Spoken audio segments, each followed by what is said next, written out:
अस्सलाम वालेकुम स्टूडेंट्स, कैसे हैं आप सब। अगर आपने अभी तक मेरे चैनल को सब्सक्राइब नहीं किया तो मेरे चैनल को सब्सक्राइब करते हैं और बेल का नोटिफिकेशन को प्रेस कर दें ताकि जो मेरी आने वाली लेटेस्ट वीडियोस हैं वो आप तक पहुंच जाए। तो जैसे कि मैं अपनी प्रीवियस वीडियो में क्वेश्चन नंबर 69 को अपलोड किया था, तो जो आज की मेरी वीडियो है उसमें मैं क्वेश्चन नंबर 70, जो लास्ट क्वेश्चन है सप्लीमेंट्री क्वेश्चन, जो हमारे पास सप्लीमेंट्री क्वेश्चन थे उसका लास्ट क्वेश्चन है। और मैंने अपनी तरफ से पूरी कोशिश की है कि आप लोगों को इन क्वेश्चंस की समझ आ जाए और मतलब जो जिस भी क्वेश्चन में किसी भी स्टूडेंट को प्रॉब्लम है तो वो उसकी प्रॉब्लम क्लियर हो जाए। ठीक है, तो जी सबसे पहले इसकी स्टेटमेंट क्वेश्चन की रीड कर लेते हैं। इफ़ एफ हमारे पास कोई सी भी फोर्स जो है, वैल्यू फोर्स फील्ड यहाँ पे दी गई है, वो क्या है 2x² माइनस 3z आई कैप माइनस 2xy जे कैप माइनस 4x के कैप। फिर वो कह रहा है इवेल्युएट करो। अब हम लोगों ने वॉल्यूम इंटीग्रल फाइंड आउट करना है delta dot F D V. ठीक है, पहला जो मेरे पास ए पार्ट है वो मैंने ये फाइंड आउट करना है, और फिर वो कह रहे हैं कि जो बी पार्ट है वो क्या है कि मेरे पास वॉल्यूम इंटीग्रल फाइंड करना है, लेकिन यहाँ पे डॉट प्रोडक्ट फाइंड करना है, और इसका जो बी पार्ट है वहाँ पे क्रॉस प्रोडक्ट। मतलब सिर्फ ये डिफरेंस है दोनों में, यहाँ डॉट प्रोडक्ट है, यहाँ पे क्या है क्रॉस प्रोडक्ट। वेयर वी, अब वो कह रहा है कि जो मैं वी जो वॉल्यूम इंटीग्रल बता रहा हूँ वो क्या है। वो कह रहा है कि वी कोई सा भी क्लोज्ड रीजन है बाउंडेड बाय द प्लेन। ये देखें जी, वो कह रहा है बी कोई सा भी क्लोज्ड फिगर है, किसी प्लेन से जुड़ा हुआ है, और उस प्लेन में एक्स वाई जेड मतलब तीनों वैल्यू जीरो हैं, और जो वो प्लेन खुद है वो ये वाली वैल्यू है। ठीक है, अब हम लोगों ने क्या करना है, जो मेरे पास क्वेश्चन है ये इसका ए पार्ट जो है वो एक्सप्लेन करने लगी हूँ। तो जो मेरे पास ए पार्ट है इवेल्युएट करना, वो मैंने एक साइड पे लिख दिया इक्वल के बाद अब जहाँ पे डेल्टा है वहाँ पे उसकी वैल्यू पुट कर दी, partial over partial X I cap plus partial over partial Y J cap plus partial over partial Z K cap. ठीक है, फिर मैंने क्या किया, डॉट प्रोडक्ट ले लिया उसके साथ फोर्स। फोर्स कौन सा है, जो मेरे पास गिवन वैल्यू थी, जो मैंने क्वेश्चन नंबर 70 की क्वेश्चन में ये गिवन है, फोर्स वाली वैल्यू सारी लिख दी। और फिर डी वी का मतलब है जहाँ पे डी वी है, इसका मतलब डी एक्स वाई जेड मतलब तीनों वैल्यूज आएंगी। ठीक है, फिर हम क्या करेंगे, जब हम लोगों ने इसका पार्शियल ओवर पार्शियल एक्स लिया, मतलब यह है कि एक्स के रिस्पेक्ट से डेरिवेटिव किया तो 4x आ गया। फिर इसको जब y के रिस्पेक्ट से डेरिवेट करेंगे तो फिर क्या आएगा, मेरे पास 2x आ जाएगा, और z के रिस्पेक्ट से जब डेरिवेट करेंगे तो क्या आ जाएगा, यहाँ पे मेरे पास z वाली टर्म ही कोई नहीं है, तो वो वहाँ पे वो टर्म जीरो हो जाएगी। ठीक है, तो मेरे पास जो फाइनल आंसर आ गया वो कुछ इस तरह से आ गया। फिर मैं क्या करूँगी, मैंने क्या करना है, अब मेरी जो लिमिट्स हैं मैंने कैसे बनानी है। वो कह रहा है कि जो लोअर लिमिट्स हैं वो तो सारी गिवन है, लेकिन अपर लिमिट गिवन नहीं है। वो कहता है जब हम इस रीजन में, यहाँ पे भी वही स्टेटमेंट ऐड होगी, जब हम इस रीजन पे ऐड मतलब 0 से 2x वाली टर्म थी, जब मैं इस रीजन पे आई तो y वाली वैल्यू क्या होगी, y वाली टर्म जब मैंने नोट करनी है तो मेरे पास उधर जो z टर्म है वो जीरो हो जाएगी, तो मेरे पास जो y वाली टर्म बनी वो 2 माइनस एक्स बन गई। ठीक है, मतलब जो इसकी फाइनल लिमिट है वो 2 माइनस एक्स बन गई। और जब मैंने z वाली वैल्यू फाइंड आउट करनी है, तो जब मैं उसी रीजन से निकलूंगी तो तीनों मतलब x एक्सिस पे, यहाँ ये देखें, जब मैं इस रीजन पे जाती हूँ ना, इस पे एंटर हो रही हूँ तो y इधर से एंटर हुई, ये देखें इधर से एंटर हो रही हूँ, तो यहाँ पे x की वैल्यू 0 से 2 थी।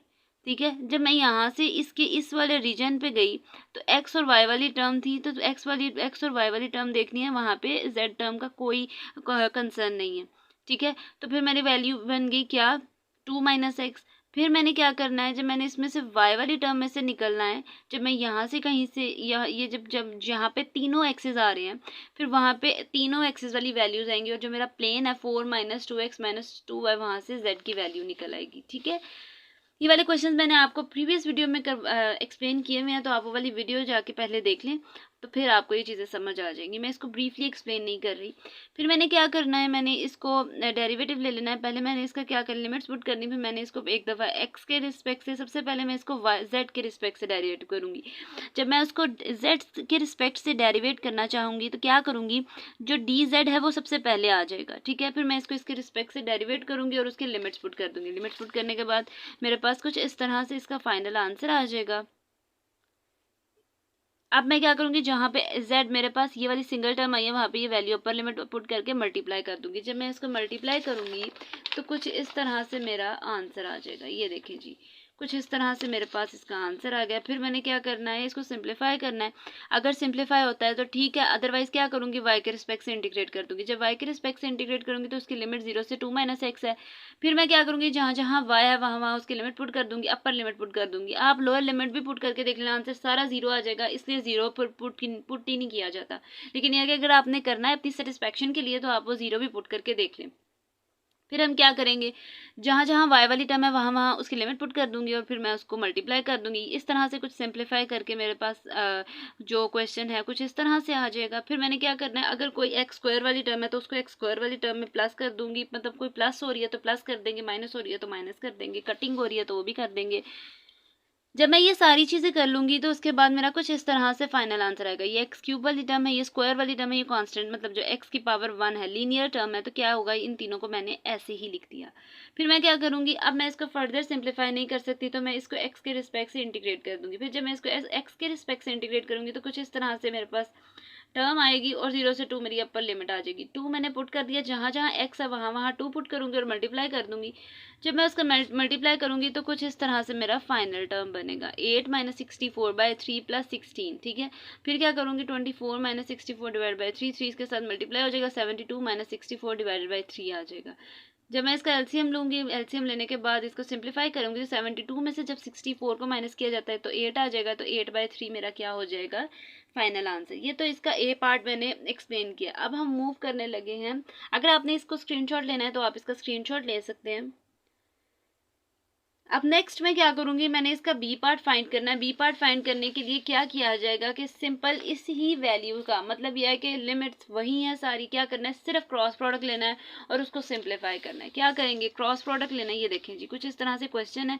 अब जो डेल्टा वाली वैल्यू थी वो क्या थी, partial over partial X I cap plus partial over partial Y J cap plus partial over partial के जेड के कैप। इस तरह से हम कुछ डिटर्मिनेंट की फॉर्म में ऊपर आई जे के लिख लेते हैं, नीचे डेल्टा जो पहले वाली वैल्यू है उसकी पहले वाली ऊपर टर्म्स लिख देते हैं, फोर्स वाली वैल्यू यहाँ पे लिख ली। फिर इसको मैंने क्या करना है, जो इसका डिटर्मिनेंट है वो लेना है, प्लस माइनस ऐसे सो ऑन चलता जाता है, ठीक है। लेकिन ये 3 टर्म्स है तो प्लस माइनस प्लस आ जाएगा, ठीक है। फिर क्या करना है, सिंप्लीफाई करने से जे कैप - 2y के कैप आ गया। ये मेरे पास इसका क्या आ गया, डेल्टा क्रॉस एफ। अब क्या करना है, मैंने इसी क्वेश्चन में डेल्टा क्रॉस एफ पुट करना है, लिमिट्स वही पुट की जाएंगी। तो क्या आएगा, जहाँ जहाँ मैं इसको अगर z के रिस्पेक्ट से इंटीग्रेट कर रही हूँ तो z के रिस्पेक्ट से इंटीग्रेट किया तो यहाँ पे इस तरह से कुछ मेरे पास टर्म आ गई। अब जहाँ जहाँ z है वहाँ वहाँ उसकी लिमिट पुट कर देंगे।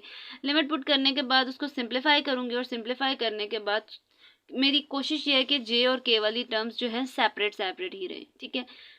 फिर इसको क्या करूँगी, अब ये इसको फर्दर कोई भी आप कुछ भी नहीं कर सकते और इसमें क्या करेंगे, इसमें फर्दर कुछ नहीं कर सकते। फिर क्या करेंगे, इंटीग्रेट कर देंगे इसको y के रिस्पेक्ट से इंटीग्रेट करेंगे। फिर उसकी भी जो लिमिट्स होंगे वो पुट कर देंगे, y की जगह उसकी लिमिट पुट कर दी जाएगी और जहाँ जहाँ हम लोगों ने उसको मल्टीप्लाई करना है आपने उसको मल्टीप्लाई करते जाना है।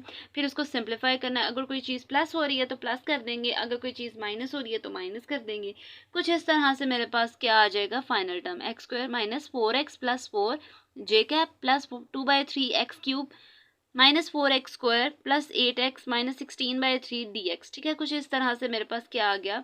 अच्छा, यहाँ पे मेरे पास के कैप भी आना है। ये देखें जी,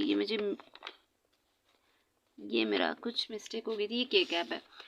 अब यहाँ पे भी फर्दर हम कुछ नहीं कर सकते तो क्या करूँगी, इंटीग्रेट कर दूंगी इसको एक्स के रिस्पेक्ट से जब इंटीग्रेट करूँगी फिर क्या करूँगी कि जो लिमिट है वो 0 से 2 सिर्फ रह जाएगी, जहाँ जहाँ x है वहाँ वहाँ 2 पुट करो। फिर उसका अगर क्यूब लेना है तो क्यूब ले लो, पावर 4 लेनी है तो 4 ले लो। ये सारी वैल्यूज़ आप डायरेक्ट कैलकुलेटर पे भी कर सकते हैं। लेकिन ये कि जो है हमारे पास शर्त ये है कि आप बिल्कुल ठीक एक्यूरेट कर रहे हो, नहीं तो फिर आंसर्स गलत आ जाते हैं। और अगर आपको वैसे कैलकुलेटर यूज़ करना नहीं आता तो फिर आप डायरेक्ट पहले सिंप्लीफाई कर दें इन लोगों को, इन वाली टर्म्स को, फिर इन वाली वैल्यूज़ को जो है सिंप्लीफाई करें, फिर इसको वैल्यू जो इसकी जो वैल्यू है उसको सिंप्लीफाई कर दें। मतलब फिर आप सेपरेट करें, आप उसको इकट्ठा कैलकुलेटर पर ना करें। फिर हम क्या करेंगे, सिंप्लीफाई करने से कुछ इस तरह से मेरे पास वैल्यू आई 8/3 - 8 + 8, ये इससे कटिंग हो जाएगा। यहाँ पे क्या बचा, 8/3 - 32/3 + 16 - 32/3 के कैप। फिर क्या करूँगी जी, वो तो मैंने कटिंग कर ली। कुछ इस तरह से मैंने उसका एलसीएम ले लिया, जो चीज़ मल्टीप्लाई होती है मल्टीप्लाई कर देनी है, यहाँ पे एलसीएम ले लूँगी तो 3 मेरे पास एलसीएम आ जाएगा। और जो चीज़ मतलब अगर ये 3 इसके नीचे 3 है ना, इसके नीचे 3 था, इसके नीचे नहीं था, ठीक है। तो फिर क्या करूँगी, सिंप्लीफाई, ये 3 इसका एलसीएम आ जाएगा, ये 3 पे डिवाइड करूँगी तो 1 × 8 क्या आ जाएगा, 8 - 64 भी आ जाएगा।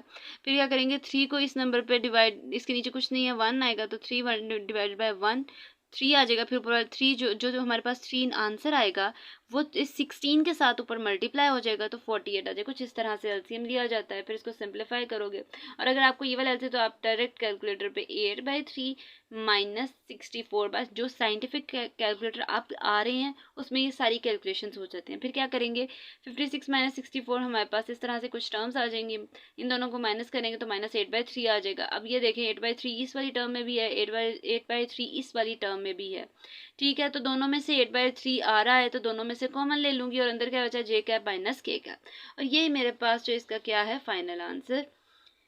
ये थी जी मेरी आज की वीडियो। होपफुली आपको मेरी वीडियो अच्छी लगी होगी। अगर आपको मेरी वीडियो अच्छी लगे तो वीडियो को लाइक कर दें और सब्सक्राइब करना मत भूलिएगा। तो तब तक के लिए अल्लाह हाफिज़।